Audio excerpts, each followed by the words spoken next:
Well, when I was a little boy sitting on my mama's... Hello, welcome to Going Deeper. My name is Marcie Sclove, and today my guest is Paula Green, the founder of the Karuna Center for Peacebuilding. Paula is also an Emerita professor at the School for International Training up in Brattleboro, Vermont. The work that Paula's been doing is extensively on conflict transformation all over the world. And recently, there was an experience right here in Leverett, Massachusetts that we're going to be talking about. In 2009, Paula got an Unsung Hero of Compassion Award from the Dalai Lama, which is very beautiful. So welcome Thank to you, the Marcie. show. Happy to be here. Great. I want to jump right in and talk about this Hands Across the Hills. And I'll start with just a little quote that what was his name? Jay Frost. He wrote about it recently also, and it was just so succinct. The purpose of this ongoing project is to directly address political differences that severely divide our country, to eliminate crippling stereotypes, and to find common ground while cutting through all the noise served up daily by politicians and the media. Great quote. Wow, isn't that a Great quote, yeah. So tell us about how that came to be. And well, the backstory is that some years ago, my husband and I and 3 colleagues in Leverett founded the Leverett Peace Commission, which we did to protest one war or another, but there have been so many things to protest that I've lost track of what it was. After the election, we decided to call a meeting in the library for people in the town. We invited the entire town. About 60 people came, which was good for a small town. It was a month after the election and people really wanted to talk. Yeah. We formed the Leverett Alliance out of it. One of the committees on the Leverett Alliance was a Bridging Divides Committee. Oh, nice. And the whole idea was exactly what Jay said, to try to reach out to people whose votes and attitudes were not a match for the progressive votes and attitudes of most folks in Leverett. And we wanted to be able to talk to them, not to convert or to change, but to deepen understanding and to reduce our own stereotypes. Yeah. We tried to find some local groups, either in Leverett or in some of the towns around us that had large Trump support in them, and we were not successful in finding a liaison who could introduce us into that community. In the meantime, we found this organization in Eastern Kentucky, which is coal country and Trump country. It's called Apple Shop, or Appalachia Shop. And it's a 50-year-old cultural and economic development organization. And they have a guy there running their culture hub named Ben Fink, who's got a PhD in cultural studies, and thought what we were doing was really cool. Yeah. So we found a partner. Yeah. And we worked this out together. That's our backstory. That's amazing. I was lucky enough to be in the room with 300 other people Saturday morning of the weekend event, and that was the public event. And one of the first things that struck me was that this young man, Ben Fink, that these folks from Kentucky trusted him and really, like, he was culturally from the North, right? Jewish, progressive, academic, and for them to bring him into their fold so fully was such a good sign that it would work with the Leverett people. And he was the first Jew they had ever met. For many of them. So he really broke ground that made our work possible. And one of the things I've learned from this whole project is that without a good partner on the other end, it's very hard to develop. That's a great point. So we were very fortunate. And we hope in the future to reach out to local communities, and we hope we find such good partners wherever we go. So I want to kind of dig into it a little bit. I'm imagining, because I was at the public event, I'm imagining that the smaller events that were just your group of how many? We're 18. 18 and 11. They were 11. And you were facilitating I designed and facilitated it. So What is that like, that facilitation? What, how do you create the container? Okay. Well, fortunately, I've had a lifetime of experience doing this internationally and also doing other work in our own country. And I have a feel for how to put a program together that is a mix of actual dialogue moments and other activities that support the dialogue. And from the beginning, I knew that our Kentucky guests would be frightened. Yeah. They were very brave to come here with their stereotypes about who we are and to stay in our homes, which is a very intimate thing to do. Sure. And so I tried to match carefully which Kentucky person came into which Leverett home according to interests and age, etc. And then I invited all the Leverett people to start with emails or phone calls to help people feel welcome. Yeah. So that already helps soften it. Additionally, I trained our Leverett people in basic communication and listening skills. And I sent all that material to Ben, and he trained his people. So What's an example of that? We didn't start with a blank slate. We started with a kind of nurturing environment that would bring people together with a little more ease. An example of that is learning to listen without interrupting, learning to listen with your whole body, with your whole interest, learning to speak in such a way that you're speaking for yourself, not for all people, not with political statements, not with things that are going to challenge and provoke, but to try to find the common ground between us. So we were predisposed to like each other before we got together. They arrived late on Thursday night. We were waiting for them in town hall. And they got out of the van, and we went into the town hall and just began to do some exchange of names and backgrounds and so forth. And we had a woman who's a good friend of mine from Shelburne Falls named Sarah Pirtle, who had written a song welcoming them, and she sang the song. And then, of course, we discovered that these Kentuckians are real singers. Some of them are very strong shape note singers. So they began to, this is 10 o'clock at night, and they began to sing. So it was already a little mushy from the very beginning, although there were many things we had to talk about. We sent them home, and on Friday morning, we gathered in the mid-morning, and I did a lot of getting to know each other exercises, milling exercises and stand up if you have children or if you're one of 10 kids or if it's your first time in New England, etc. Beginning with very mild things, not about Trump, not about politics, but about all the I-thou connections that we could build. And then we had an art exercise to lead into our first dialogue. And the reason I chose that was because I wanted to find something that we could talk about with ease. And I thought our family stories and our family of origin and our immigration history are things that we all have in common, and it would be a nice way to get to know each other. And a wonderful artist in Leverett named Judith Inglese had done this with the whole town shortly after the election at one of our gatherings, alliance gatherings, and we had all made little squares of paper that we decorated with stories about our families of origin and our immigration stories.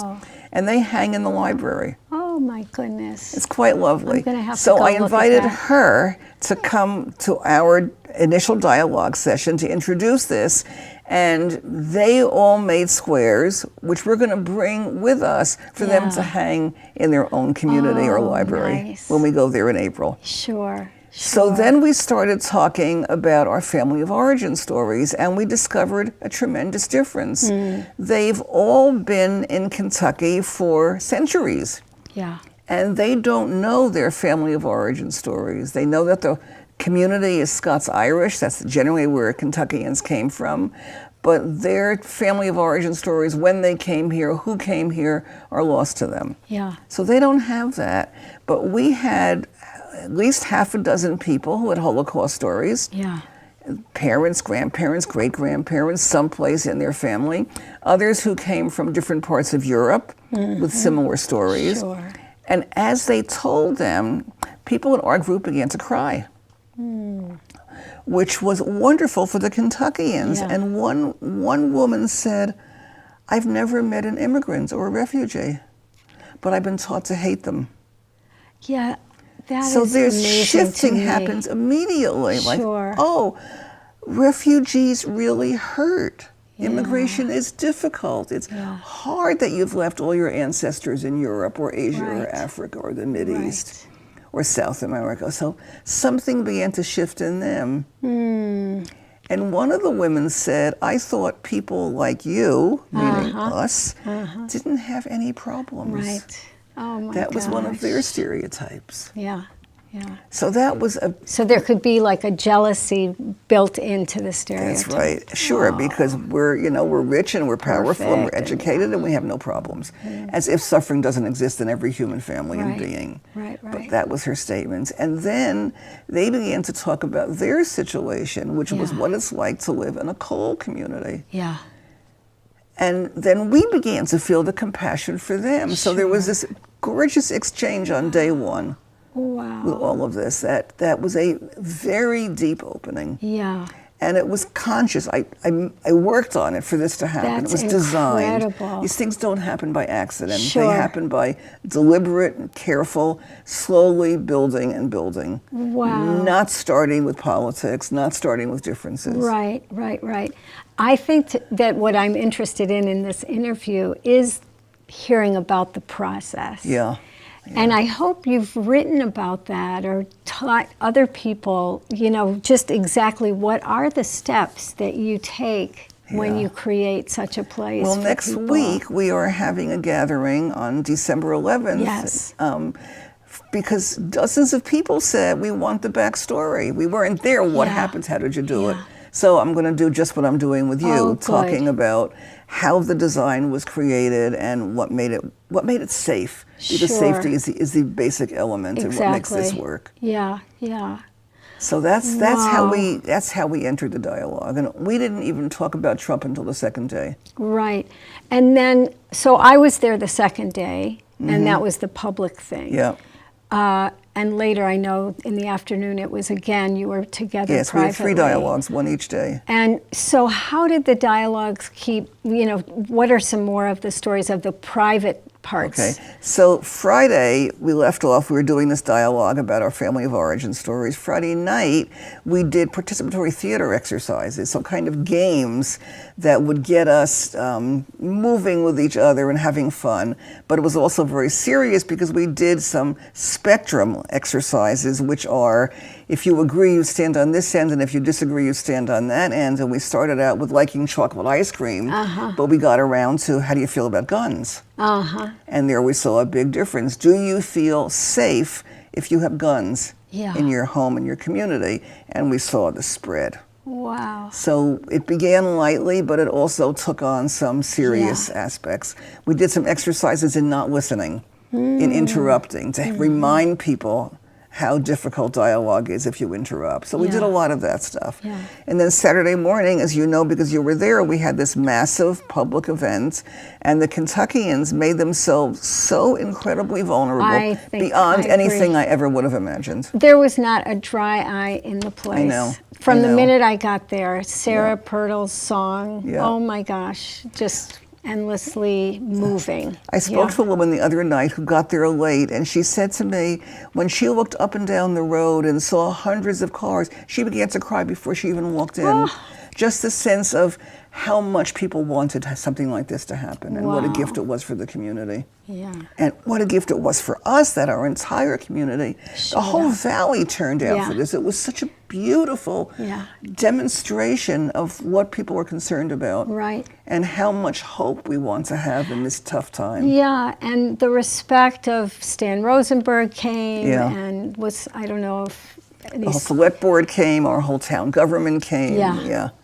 And people came from Vermont, New Hampshire, Connecticut, New York. It was quite an event. Well, it's interesting too, because I personally feel pretty uncomfortable with conflict and talking about conflict. But there was one woman who I connected with, and when she started to talk about the abortion issue, I knew that there was a place I could go personally with her on that. And I was really sorry I didn't have the opportunity because we had to run out, you know. But some of those topics, it was like, okay, we're hearing your stuff, but there's also ways to respond to what we're hearing. Yeah. And how to move into that dialogue further. She didn't expect to talk about that abortion. Yeah. She doesn't talk about it at home. She Yeah. just, I think the chemistry between the audience and the Kentuckians Right. was so enticing and Yeah. so supportive that they felt they were blown away by how many people came to hear us, who's us. Yeah. All your community came to hear us. And then the tenderness with which they were being held by the audience really enabled them to come forward with a lot more than they ever expected to. Sure. And then after that, we designed it so that we had this huge potluck for hundreds of people, and that people could sit at a table with one or two Kentuckians, and it went on a long time because there were great conversations were going on. Yeah. Yeah. I bet the whole town of Leverett wants to go down in the spring with you when you go. Yeah. So then, after everybody cleared out, we sat in a circle again, and I thought, now we can talk about Trump. Now we have enough juice between us, enough safety, enough tenderness, so that we can talk about the hard thing. Yeah. And we did, and we spent a long time talking about how we feel, how they feel, why they voted the way they did. Yeah. Yeah. And it was a one-issue vote. It was all about coal. Yeah. Sure. And this woman who spoke about the abortion said, coal put shoes on our babies' feet and food in their stomachs.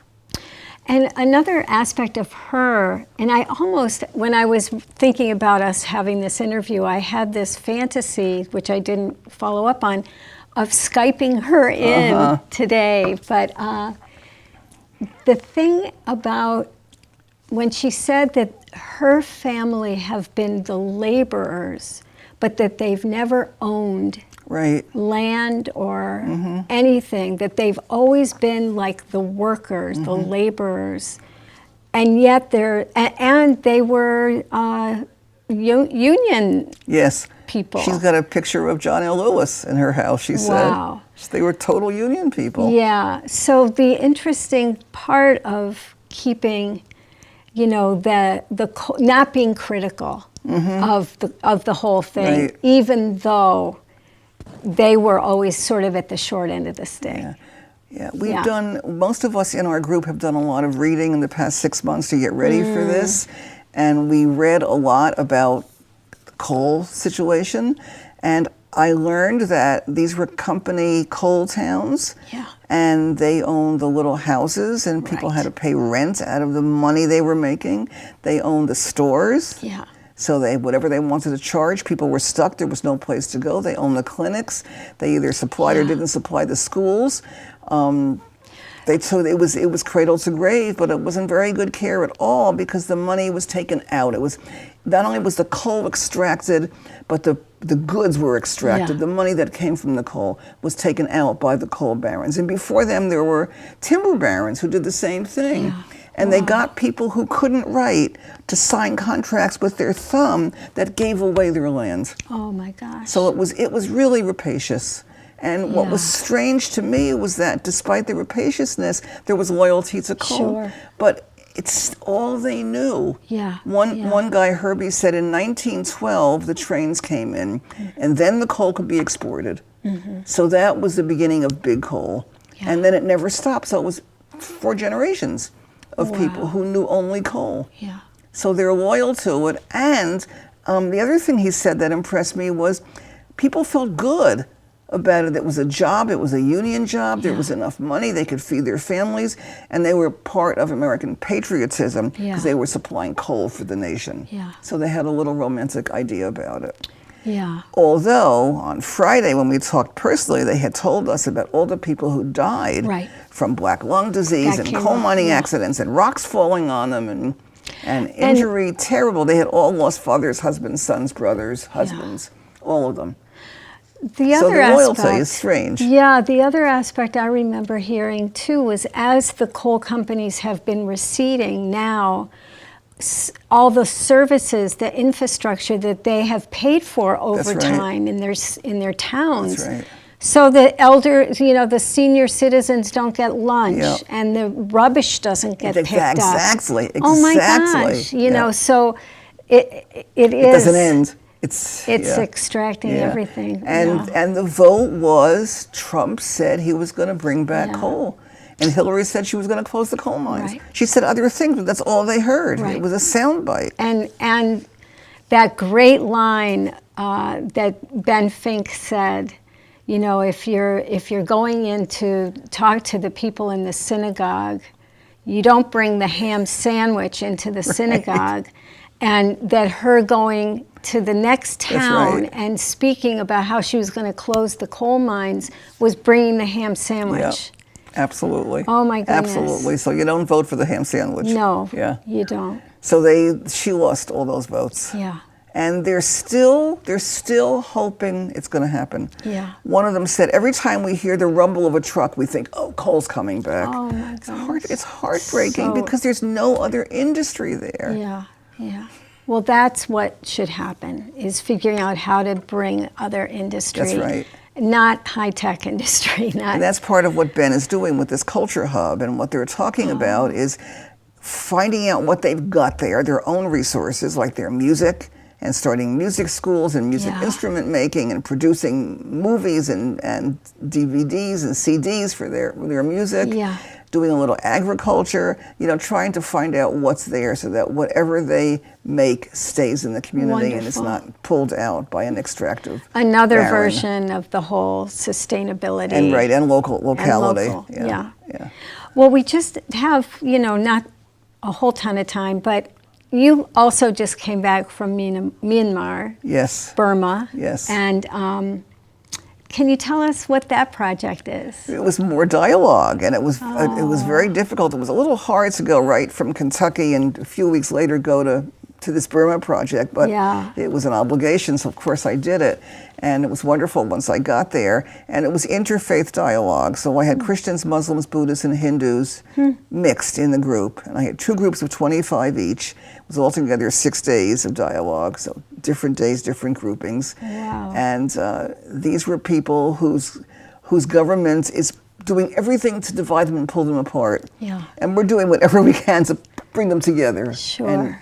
And it was the same principle as the Kentucky work, finding ways for people to tell their stories and their lives to each other in such a way as to build empathy and compassion and reduce negative stereotypes, which are rampant. And unfortunately, social media is playing a big role in dividing people. Yeah.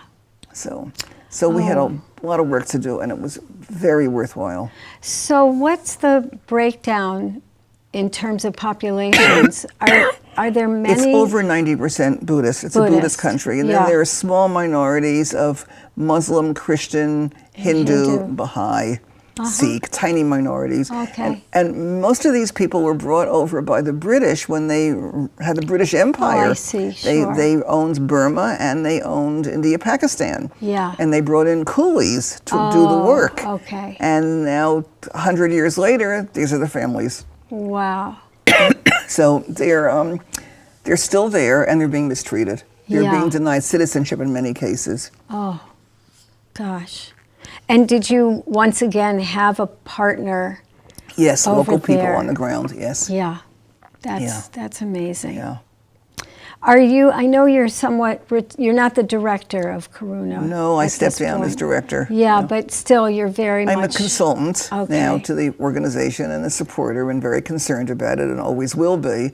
But it's now in second-generation hands, which is a good thing. Which is a good thing, but you're still doing some of the, on the ground. Yes, especially when there's a project in a country where I have a lot of experience, and nobody on the current staff has that experience. Okay. And I started to work in Burma when it was called Burma, now it's Myanmar, 30 years ago. Yeah. So I have a long history there, so I was the right person for that job. And you brought someone along from I brought Karuna? along one of my former students who's from the country and who I've been training for many years and nurturing. Wow. She's a wonderful facilitator now. That was lovely for me. Yeah. That's great. Yeah. Well, I think we'll stop part 1 here. Okay. Thank you so much for all the enthusiasm, too, about this project locally. That's really quite something. And we will return in part 2 with this interview with Paula Green and from the Karuna Center. Thank you. Thank you. Well, when I was a little boy sitting on my mama's knee, she said, son, let me tell you about that bad stagger lee.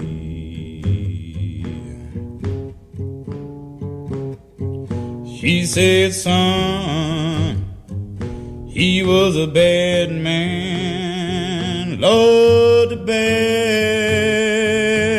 man I know. Well, he killed Billy Lions with a blue steel 44.